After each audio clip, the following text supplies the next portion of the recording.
प्रदेश के कानपुर के थाना नौबस्ता क्षेत्र से एक चौंकाने वाला मामला सामने आया है।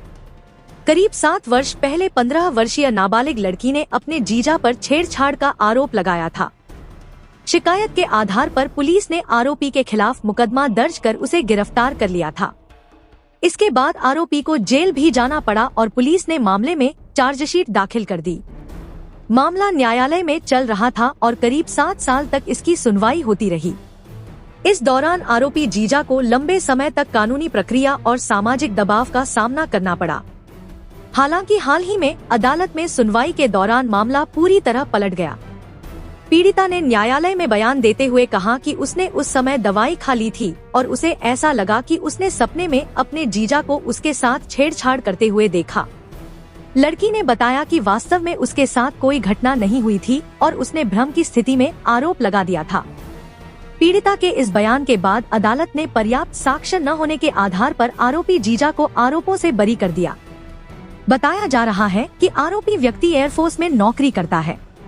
इस पूरे मामले के चलते उसे सामाजिक और मानसिक रूप से काफी परेशानियों का सामना करना पड़ा।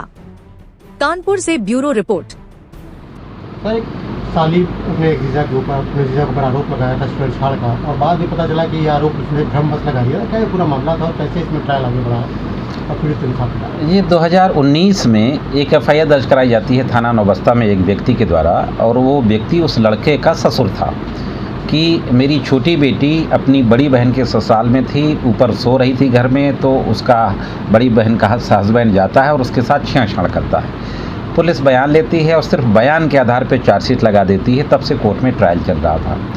मामला ये था कि हस्बैंड वाइफ का डिस्प्यूट था, मैट्रिमोनियल डिस्प्यूट था सिंपली। इस मैट्रिमोनियल डिस्प्यूट को और कैसे गंभीर बनाया जाए, कैसे एक्स्ट्रा प्रेशर बिल्डअप किया जाए, उस वजह से ये पॉक्सो की घटना एक फैब्रिकेट करके, फर्जी कहानी फैब्रिकेट करके ये एफआईआर दर्ज कराई गई थी। ट्रायल के दौरान जब एग्जामिनेशन इन चीफ होता है, क्रॉस एग्जामिनेशन होता है, तो उसमें ये बात निकल करके आई कि मैं दवा खा के सो गई थी, मेरी तबीयत थोड़ा गड़बड़ थी। उस समय मुझे सपने में ऐसा एहसास हुआ था कि मेरा जीजा मेरे साथ छेड़छाड़ कर रहा है।